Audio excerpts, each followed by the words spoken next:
सरकार का कार्यकाल अब बेहद कम समय का है। ऐसे में उसे बक्सर के विकास के लिए ठोस कदम उठाने चाहिए। यह कहना है विश्वामित्र सेना के राष्ट्रीय संयोजक राजकुमार चौबे का।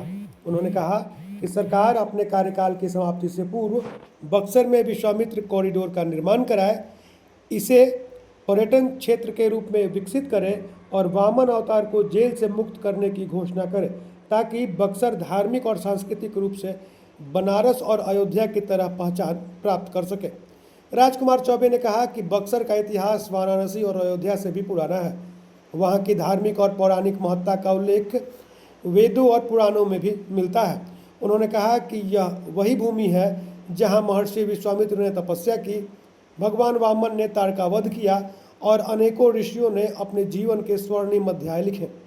वे सदर प्रखंड के दलसागर स्थित खेल मैदान में आयोजित सनातन सभा सह सांस्कृतिक कार्यक्रम को संबोधित कर रहे थे। सभा में हजारों की संख्या में महिला पुरुष उपस्थित थे। चौबे ने कहा कि बक्सर में पर्यटन की अपार संभावनाएं हैं, जिन्हें साकार किया जाए तो यहाँ हजारों लोगों को रोजगार मिलेगा और जिले का चौमुखी विकास भी संभव होगा। कार्यक्रम के दौरान समाज के विभिन्न वर्गों से आए लोगों का उन्होंने सम्मान किया। मौके पर उपस्थित लोगों ने 51 किलो फूलों की माला के साथ उनका स्वागत किया और बक्सर के उत्थान के लिए उनके प्रयासों का समर्थन किया।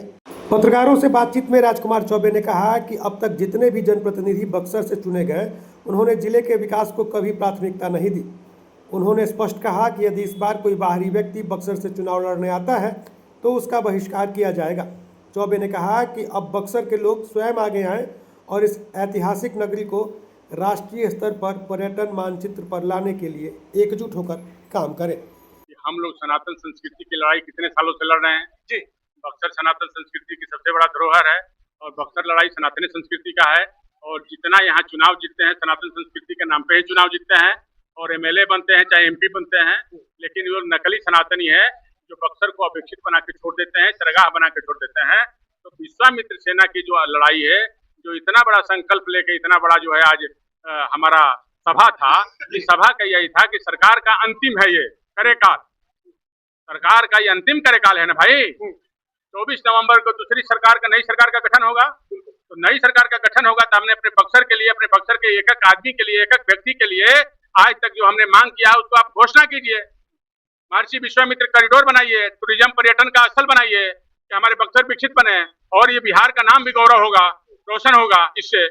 बक्सर में भी, बिहार में भी एक बक्सर एक ऐसा जगह है जहाँ पे काशी की तरह हमारा भी आध्यात्मिक जगह है, उससे पुराना इतिहास है बक्सर का। आज उसी की मांग कर रहे हैं हम। हमारा जगह दीजिए, कहाँ कॉरिडोर बनेगा आपका तय करना है, सरकार तय करना है। वामन अवतार को जेल से मुक्त कराइए। हमारा मांग तो आप करते हैं, लेकिन पैराशूट से लोग आकर के और यहाँ पर विधायक बनना चाह रहे हैं। उनके खिलाफ हमारी विश्वामित्र सेना लगातार यही लड़ाई है कि बाहरी को खदेड़ देंगे। बक्सर का चुनाव बक्सर के लोग ही लड़ेंगे, जिसमें क्षमता हो, जिसका व्यक्तित्व अच्छा हो और उसी का नेतृत्व होना चाहिए। बहुत सारे ऐसे लोग प्रत्याशी बन के घूम रहे हैं जिनको बक्सर की चौहदी मालूम है।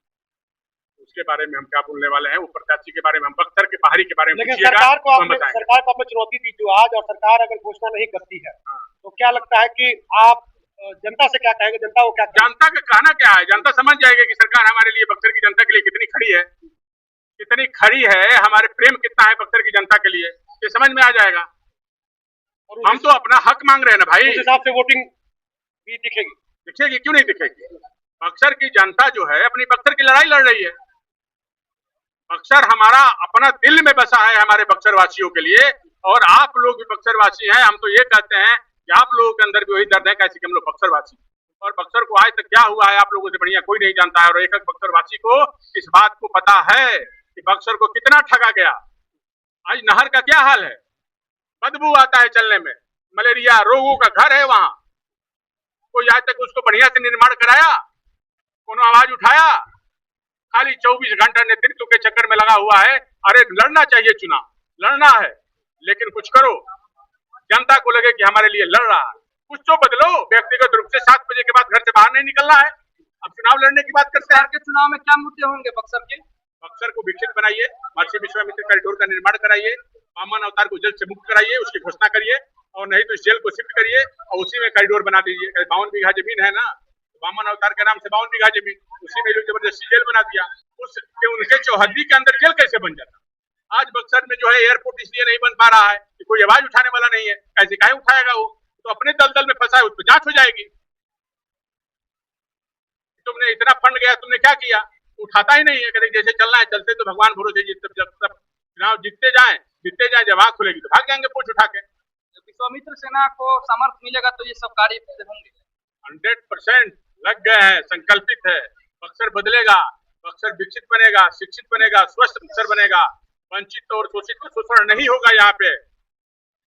आप यहाँ धर्म के नाम पे अब कोई भी किसी को बरगला नहीं सकता है, किसी को हमारे धर्म परिवर्तन नहीं करा सकता है। कहाँ से कि रोजगार मिलेगा, अपने धर्म के प्रति अड़ग है। और सनातन संस्कृति में इतनी ताकत है कि हमारा हिंदू जो है, हमारा सनातनी जो है, एकक हो जाता है और एक हो जाता है। उसकी ताकत देखना है तो काशी में जाके देखिए, अयोध्या में देखिए, एकक व्यक्ति का कितना बड़ा जो है रोजगार मिला हुआ है, जिसकी हम लड़ाई लड़ते हैं। ये ताकत है, इसी लड़ाई लड़ रहे हैं। आज के दलसकर वाले खेल मैदान में जो कार्यक्रम हुआ, इससे क्या संदेश? अरे भाई, इसका संदेश यही है कि जितनी हमारे मांगे हैं बक्सर की जनता और बक्सर के हित में, उसको पूरा किया जाए। और ये सरकार का अंतिम कार्यकाल है, घोषणा कर दीजिए और बक्सर को लोगों को ख्याल में रखकर करिए। ऐसे कि बक्सर की जनता आपको कब से देख रही है। आज 2020 से हम लोग, आज 20 साल हो गया लगभग। आज 2005 से लेके कई कार्यकाल देखा, लेकिन बक्सर वैसा का वैसा ही रह गया। कुछ भी बक्सर में परिवर्तन नहीं। अब देख लीजिए, नली गली कुची का क्या हाल है, सबका वही हाल है।